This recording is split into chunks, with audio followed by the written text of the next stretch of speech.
আগামী 1 মাস তুমি তোমার জীবনটাকে একবার এইভাবে অতিক্রম করে দেখো, একবার এইভাবে কাটিয়ে দেখো, তোমার জীবনে কতটা পরিবর্তন আসে।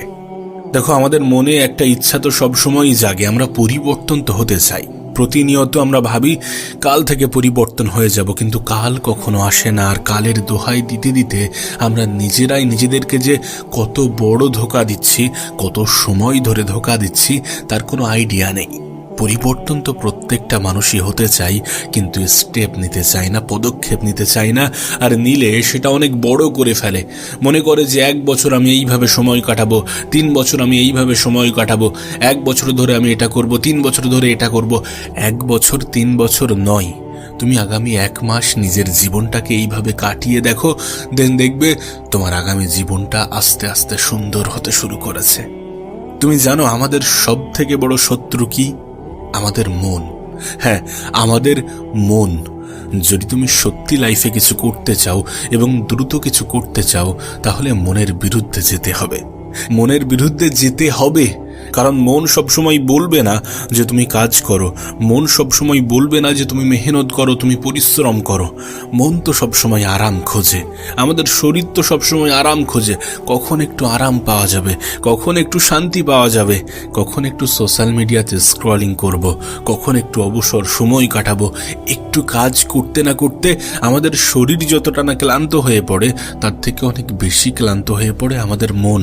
কারণ আমরা আমাদের অতীতের জীবনটাকে এত বাজেভাবে কাটিয়েছি যে সময় নষ্ট করাটাই আমাদের অভ্যাসে পরিণত হয়ে গিয়েছে। আর সময় যে কতটা গুরুত্বপূর্ণ সেটা আমাদের মন মস্তিষ্ক থেকে উঠে গিয়েছে। বিলিভ মি, যদি তুমি সত্যি দ্রুত কিছু করতে চাও, তাহলে মনের বিরুদ্ধে যেতে হবে। মন তো আরাম চাইবে, মন তো শান্তি চাইবে, মন তো চাইবে কোনো কাজ না করতে, মন তো চাইবে ইনস্টাগ্রাম খুলে বসে থাকতে, মন তো চাইবে সময়ের অপচয় করতে, মন তো চাইবে কোথাও ঘুরে আসি এমনটা বলতে।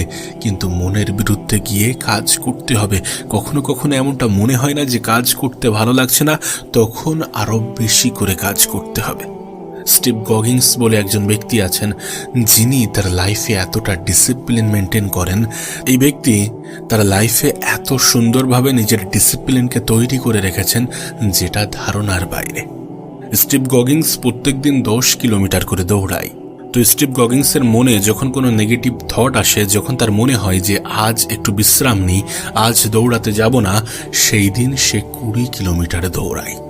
দেখো, এই উদাহরণ টানার একটাই কারণ, একটাই অর্থ, যে কখনো কখনো মনে হবে যে কাজ করতে ভালো লাগছে না, কখনো কখনো মনে হবে যে পড়তে ভালো লাগছে না, কখনো কখনো মনে হবে যে পরিশ্রম করতে ভালো লাগছে না, কখনো কখনো মনে হবে যে আজকে ডেস্কে না বসে, কখনো কখনো মনে হবে যে আজকে একটু ঘুমিয়ে নিই।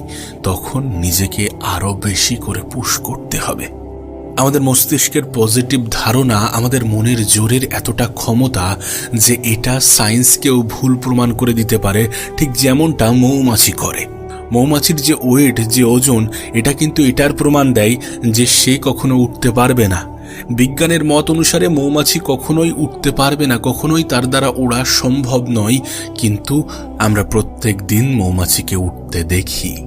তো সবসময় সবকিছু লজিক্যালি হবে বিষয়টা এমন নয়। তুমি যদি চাও তো অনেক কিছু হওয়া সম্ভব, তুমি যদি চাও তো অনেক কিছু পরিবর্তন করা সম্ভব। আর 1 মাস নিজের জীবনে কিছু অভ্যাসকে ডেভেলপ করে দেখো, কিছু বাজে জিনিসকে ছেড়ে দিয়ে দেখো, দেখবা তোমার জীবনে এমনিতেই রেজাল্ট আসতে শুরু করেছে। আর যখন রেজাল্ট আসতে শুরু করবে না, তখন বিশ্বাস করো কোনো মোটিভেশনের প্রয়োজন পড়ে না, কোনো কিছুর প্রয়োজন পড়ে না। তখন এমনি থেকেই তুমি আরো বেশি কাজ করতে শুরু করবে, আরো বেশি আগ্রহী হয়ে উঠবে, আরো বেশি কাজে মন লাগবে। তখন আর তোমাকে বলতে হবে না, তখন হয়তোবা মনের বিরুদ্ধে যেতে হবে না। মনে রেখো, ডিস্ট্রাকশন প্রত্যেকটা মানুষের জীবনেই আছে। প্রত্যেকটা মানুষই ফাঁকি দিতে চায়, প্রত্যেকটা মানুষই লাইফে ডিস্ট্র্যাক্ট হয়, কিন্তু বিষয় হচ্ছে এটা যে তুমি কত দ্রুত ফিরে আসছো। আচ্ছা ঠিক আছে, সময়ের অপচয় করে ফেলেছো, আধা ঘন্টা সময় নষ্ট করে ফেলেছো, তার মানে এটা নয় যে ওই আধা ঘন্টার জন্য সম্পূর্ণ দিনটাকে নষ্ট করবে। আধা ঘন্টা গিয়েছে গিয়েছে, এখনো দিনের অনেক সময় আছে। ফিরে আসো, কাজে বসো, মন লাগাও, যেটা করতে চাও সেটা করো। মনে রেখো, সময়ের দিকে খেয়াল করে দেখো, সময় কিন্তু থেমে নেই, তুমি কেন থেমে যাবে? তুমি কেন হেরে যাবে? তুমি জানো এখানে অলস ব্যক্তিদেরকে গুরুত্ব দেওয়া হয় না, সম্মান করা হয় না। পরিশ্রম করতেই হবে। যদি তুমি সফল হতে চাও, পরিশ্রম করতেই হবে। যদি তুমি সুন্দর জীবন চাও, পরিশ্রম করতেই হবে। হ্যাঁ, স্মার্টলি কাজ করতে হবে। প্রত্যেকটা পদক্ষেপে স্মার্টলি ওঠাতে হবে। দেখো, ঠিক আছে, তোমার লক্ষ্য বড়, তোমার স্বপ্ন বড়, কিন্তু এখন নিজেকে শুধুমাত্র 1 মাসের জন্য প্রস্তুত করো। শুধুমাত্র 1 মাসের জন্য নিজের মধ্যে পরিবর্তন আনো, নিজের চিন্তা ভাবনার মধ্যে পরিবর্তন আনো, কারণ পরিবর্তনই পারে তোমার জীবনটাকে বদলাতে। অভ্যাস পরিবর্তন না হলে জীবন পরিবর্তন ঘটে না। প্রথমত নিজের অভ্যাসে পরিবর্তন আনতে হবে। তুমি দেখো, মনই কিন্তু আমাদেরকে মিথ্যার প্রতিশ্রুতি দেয়, আমাদের নেগেটিভ জিনিসগুলোর মধ্যে পজিটিভ খুঁজতে সাহায্য করে, আমাদেরকে বলে যে এটা করলে এটা হবে, এটা করলে এটা হবে। তার ক্ষতিকারক দিকগুলোকে দূরে রেখে আমাদেরকে সময় অপচয় করতে, সময়কে হেলাই হারাতে, নেগেটিভ জিনিসের দিকে আকৃষ্ট করতে সাহায্য করে। তাই মনকে বুঝতে হবে। প্রথম কাজই হচ্ছে মনকে বোঝা, আর মনকে বোঝা মানে নিজেকে চেনা। আর নিজেকে চেনা মানে নিজের মধ্যে পরিবর্তন আনতে খুব বেশি সময় লাগবে না। প্রথম 2-1 দিনের মধ্যে তোমার কাজ হচ্ছে নিজের নেগেটিভ জিনিসগুলোকে সাইড করা। দরকার হয় প্রয়োজনে সেটাকে খাতায় লেখা, যে কোনগুলো আমার জন্য গুরুত্বপূর্ণ নয় সেগুলো লেখো। দেন সেগুলোকে নিজের জীবন থেকে এলিমিনেট করে দাও। আবার একবার নিজের খাতায় লেখো যে কোনগুলো আমার জন্য প্রয়োজনীয় এবং কোনগুলো আমার জন্য সব থেকে বেশি প্রয়োজনীয়। সেগুলোকে খাতায় লেখো এবং সেগুলোকে নিজের সামনে বা কোনো দেয়ালে চিপকে দাও এবং সেটার উপরে কাজ করতে শুরু করো। সেগুলোকেই বেশি গুরুত্ব দিতে শুরু করো। তোমার জীবন পরিবর্তন হতে বাধ্য যদি তুমি চাও। যদি তুমি তোমার আগামী 1 মাস ডাইনে বামে না তাকিয়ে, অন্যদের কথাই গুরুত্ব না দিয়ে শুধুমাত্র নিজের উপরে কাজ করে যাও, শুধুমাত্র নিজের কাজকে সব থেকে বেশি প্রায়োরিটি দাও, এরপর যখন তুমি তোমার মনকে বুঝে যাবে না, তখন তোমার দ্বিতীয় স্টেপ হবে সেই মনটাকে পরিবর্তন করা। যখনই তোমার ইচ্ছা করছে যে না, আজ একটু বিশ্রাম নিই, আজ একটু ঘুমিয়ে নিই, তখনই নিজেকে বোঝাও যে এটা করে আমার আলটিমেট কোনো লাভ হবে না। আজকের ঘুম হয়তোবা কালকে আমার অতিরিক্ত পরিশ্রমের কারণ হতে পারে। আর তখন হয়তোবা সময় সাথ দিলেও বয়স সাথ দেবে না। আর সত্যি এটা বাস্তব, একটা সময় পরে না আমাদের বয়স কিন্তু আমাদেরকে সাথ দেবে না। আমি জানি না তোমার বয়স কত, কিন্তু বিশ্বাস করো এটাই তোমার জন্য গুরুত্বপূর্ণ সময়, কারণ সময়ের সাথে সাথে বয়স বৃদ্ধি পাবে। আর একটা নির্দিষ্ট সময় অতিক্রম করার পরে তখন আর সুযোগ থাকবে না। তখন হয়তোবা অনেক কিছু করার ইচ্ছা হবে, হয়তোবা লাইফের পিছনের অনেক জিনিস নিয়ে আফসোস হবে যে কাশ যদি আমি এটাকে পরিবর্তন করতে পারতাম, কাশ যদি সেই সময়টাকে আমি কাজে লাগাতাম। এই কাশ শব্দটার মধ্যেই দুঃখ লুকিয়ে থাকে, মানুষের হতাশা লুকিয়ে থাকে। যাতে তোমার জীবনে এমনটা না আসে, সেই জন্যে এখন থেকেই নিজেকে পরিবর্তন করতে শুরু করো, নিজের উপরে কাজ করতে শুরু করো, নিজেকে বিলিভ করতে শুরু করো। বিলিভ ইন ইউর সেলফ, নিজেকে বিশ্বাস করো। আমাদের তো ইচ্ছা হয় যে জীবনটাকে সুন্দর করব, আমাদের তো ইচ্ছা হয় যে মানুষ আমাদেরকে শ্রদ্ধা করবে, সম্মান করবে, ভালোবাসবে। ইচ্ছা হওয়াটাও কি যথেষ্ট? শুধুমাত্র ইচ্ছা হলো আর হয়ে গেল? বিষয়টা তো এমন নয়। স্টেপ তো নিতে হবে, পদক্ষেপ তো নিতে হবে। এ পৃথিবীতে হাজারো মানুষ আছে, কোটি কোটি মানুষ আছে যাদের মন মস্তিষ্কে পরিকল্পনার কোনো অভাব নেই, কিন্তু শুধুমাত্র পদক্ষেপ না নেওয়ার কারণে কত পরিকল্পনা যে মাটি চাপা পড়ে গিয়েছে তা তোমাকে বলে বোঝানো সম্ভব নয়। পরিকল্পনা করাটা যথেষ্ট নয়, পরিকল্পনা প্রত্যেকটা মানুষই করছে। পরিশ্রম করাটা প্রয়োজনীয়, পরিশ্রমে বিশ্বাস রাখাটা প্রয়োজনীয়। আমরা হয়তোবা অনেক সহজে ভাগ্যের দোহাই দিয়ে হাত গুটিয়ে বসে থাকি, আমরা হয়তোবা অনেক সহজে বলে দিই যে ভাগ্যে যেটা আছে সেটাই হবে। ভাগ্যে কি আছে তুমি কি সেটা জেনে বসে আছো? তাহলে কেন ভাগ্যের দোহাই দিয়ে বসে থাকবে? ভাগ্যের দোহাই দিয়ে হাত গুটিয়ে বসে থাকা মানে সেই নিজের মনের ফাঁদেই পড়া। ভাগ্যের দোহাই দেওয়া উচিত নয়।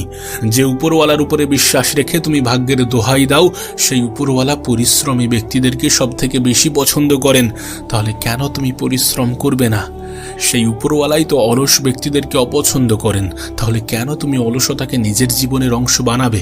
ভাগ্যে যেটা আছে সেটা আছে, ঠিক আছে, তুমি ভাগ্যে বিশ্বাস করো, ঠিক আছে, কিন্তু ভাগ্যে কি আছে এটা কি আমরা জেনে বসে আছি?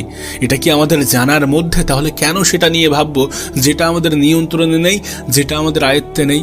আমাদের ভবিষ্যৎ নিয়ে আমাদের অধিক চিন্তা। ঠিক আছে, চিন্তা আছে, ঠিক আছে, কিন্তু আমরা জানি আমাদের বর্তমানটাকে আমরা কাজে লাগালে ভবিষ্যৎ সুন্দর হয়ে যাবে। তাহলে কেন আমাদের বর্তমানটাকে কাজে লাগাবো না? কেন আমাদের বর্তমানটাকে কাজে না লাগিয়ে ভবিষ্যৎ নিয়ে চিন্তা করতে করতে বর্তমানটাকেই অপচয় করব? কেন এমনটা করব? কেন এমন পদক্ষেপ বেছে নেব? বিশ্বাস করো, ভাগ্যের দোহাই দিয়ে হাত গুটিয়ে বসে থাকা আমাদের সাজে না। কারণ ভাগ্যে কি হবে, ভাগ্যে কি আছে, বাস্তবে এটা আমরা জানি না। যদি জানতাম তাহলে বলতাম যে না, ভাগ্যে এটা আছে, এটাই হবে, অত পরিশ্রম করে লাভ নেই। তোমার কাছে অনুরোধ করব, ভাগ্যে বিশ্বাস রেখেছ ঠিক আছে, কিন্তু পরিশ্রমেও একটু বিশ্বাস করো। কারণ পরিশ্রমই তো করতে বলছে পৃথিবীর সফল মানুষগুলো, পরিশ্রমই তো করতে বলছে তোমার উপরওয়ালা। তাহলে কেন তুমি পরিশ্রম করবে না? ব্যর্থতা হয়তো বা আসবে, প্রতিবার আসবে, আর আসুক না ব্যর্থতা, ব্যর্থতা তোমাকে জব্দ করতে পারবে না, তোমাকে দুর্বল করতে পারবে না। কারণ ব্যর্থতা যখন আসবে না, তখন তুমি শিখে যাবে যে কোনটা করা উচিত নয়। তখন তুমি স্মার্টলি পদক্ষেপ নিতে শুরু করবে। কারণ তোমার ব্যর্থতাই তোমাকে বারবার বুঝিয়ে দেবে যে কোনটা করা উচিত এবং কোনটা করা উচিত নয়। ব্যর্থ হওয়ার পরেই কিন্তু মানুষ স্মার্ট হয়। সুতরাং ব্যর্থতাকে নেগেটিভলি নেবে না, ব্যর্থতাকে নেগেটিভ ভাবে নেওয়ার কোনো প্রশ্নই ওঠে না। প্রত্যেকটা সফল ব্যক্তির জীবনে ব্যর্থতা আছে, আর ব্যর্থতার কথা ভেবে তুমি পরিশ্রম থেকে দূরে সরে গেলে সেটা কতটা গ্রহণযোগ্য হতে পারে? ব্যর্থতা আসবে, কিন্তু ব্যর্থতাই সফলতার প্রথম স্টেপ হতে পারে, আর স্টেপ হয়ে থাকে। কারণ প্রত্যেকটা সফল ব্যক্তির জীবনে ব্যর্থতা শুরুতে আসে। ব্যর্থতা আসাটা জরুরি। ব্যর্থতা না আসলে তুমি এটা জানতে পারবে না যে কোনটা করা উচিত নয়। ব্যর্থতা না আসলে তুমি তোমার অভিজ্ঞতাকে সম্পূর্ণরূপে কাজে লাগাতে পারবে না, তোমার অভিজ্ঞতাই সঞ্চয় হবে না। সুতরাং ব্যর্থতাকে ভয় পেও না। আগামী 1 মাস নেগেটিভ জিনিস থেকে দূরে থাকো, নেগেটিভ মানুষ থেকে দূরে থাকো, নিজের উপরে বিশ্বাস রাখো, পজিটিভ ধারণা রাখো, নিজেকে বলো, নিজেকে বোঝাও যে আমি পারবো। নিজের কাজকে সব থেকে বেশি গুরুত্ব দাও, কারণ এই কাজই তোমার জীবনটাকে সুন্দর করতে পারে, মানুষের তোমার প্রতি ধারণা বদলাতে পারে, পজিটিভ ধারণা আনতে পারে এবং তোমাকে নিচে থেকে অনেক উপরে ওঠাতে পারে। তুমি নিজেও বিশ্বাস করতে পারবে না যখন তুমি তোমার সময়কে কাজে লাগাবে, যখন তুমি তোমার কাজকে ভালোবাসবে, তখন তোমার জীবনে এমন কিছু পরিবর্তন আসবে যেটা তুমি নিজেও বিশ্বাস করতে পারবে না। আর যখন তোমার জীবন পরিবর্তন হতে শুরু করবে না, যারা তোমাকে বলতো যে তোমার দ্বারা হবে না, যারা তোমাকে বলতো যে তুমি পারবে না, তাদের মুখ বন্ধ হয়ে যাবে। আর যারা তোমাকে অভরসা করত, তারাও হয়তো বা প্রশংসা করতে বাধ্য হবে। কারণ মানুষের অবস্থানকেই মূল্যায়ন করে। একটা নির্দিষ্ট সময় পরে প্রত্যেকটা মানুষই এটা অনুভব করে, তুমিও করবে, তুমিও করতে বাধ্য। কারণ বাস্তবতা তোমার সামনে চলে আসবে যখন তোমার জীবন পরিবর্তন হতে শুরু করবে। আর যদি তুমি তোমার জীবনটাকে পরিবর্তন করতে চাও, তাহলে শুরুটা প্রথম মাস থেকেই শুরু হোক। আগামী 1 মাস নিজের মনের বিরুদ্ধে গিয়ে কাজ করো। আগামী 1 মাস পরিশ্রমে বিশ্বাস রাখো। আগামী 1 মাস নিজের উপরে বিশ্বাস রাখো। আগামী 1 মাস সমস্ত কিছুকে ভুলে গিয়ে নিজের কাজকে সব থেকে বেশি গুরুত্ব দাও। আগামী 1 মাস সোশ্যাল মিডিয়া থেকে দূরে থাকো। প্রয়োজনে ইনস্টাগ্রাম ডিলিট করে দাও, ফেসবুকে যাওয়া বন্ধ করে দাও। নিজের সময়কে সঠিক জায়গায় কাজে লাগাও, প্রোডাক্টিভিটি বাড়াও। পজিটিভ মানুষ, পজিটিভ পরিবেশ তোমাকে পজিটিভ কিছু ভাবতে বাধ্য করবে। 1 মাসের একটা গোল, একটা টার্গেট সেট করো, দেন সেটার উপরে কাজ করতে শুরু করো। দেন এটাকে রিপিট করতে করতে নিজের স্বপ্নটাকে পূরণ করে ফেলো। প্রথম মাস দিয়েই শুরু করো। যখন 1 মাস করতে থাকবে না, তখন তোমার অভ্যাসের মধ্যেও পরিবর্তন আসতে শুরু করবে, আর তখন তুমি নিজেও রেজাল্ট দেখতে পাবে। আর যখন রেজাল্ট আসতে শুরু করবে, তখন তুমি এমনিতেই কাজের প্রতি ভালোবাসা বাড়িয়ে দেবে, তখন তুমি এমনিতেই কাজ করতে শুরু করবে। কিন্তু প্রথম তোমাকে তোমার মনের বিরুদ্ধে কাজ করতে হবে। কারণ তোমার মস্তিষ্ক, তোমার ব্রেন, তোমার মন এটা বুঝে গিয়েছে যে আরাম পেতে হবে, আরাম করতে হবে, ঘুমিয়ে সময় কাটাতে হবে, সোশ্যাল মিডিয়াতে সময় কাটাতে হবে। যখন এগুলো থেকে তুমি নিজেকে কাট অফ করতে যাবে, তখন প্রথমে একটু হলেও কষ্ট হবে, কিন্তু সময়ের সাথে সাথে সমস্ত কিছুর পরিবর্তন ঘটে যাবে। শুধু নিজের উপরে বিশ্বাস রাখো, শুধু নিজের উপরে কাজ করো, গোপনে মেহনত করো, আর নিজেকে বলো যে আমি পারবো, আমি করে দেখাবো। আগামী 30 দিন আমার হবে এবং এই 30 দিন আমার সম্পূর্ণ জীবনে স্মরণীয় হয়ে থাকবে। কাজ করো, পরিশ্রম করো, বিশ্বাস রাখো, মনের বিরুদ্ধে যাও এবং নিজেকে প্রমাণ করে দেখাও। না অন্য কারোর জন্যে নয়, শুধুমাত্র নিজের জন্যে, নিজের পরিবারের জন্যে।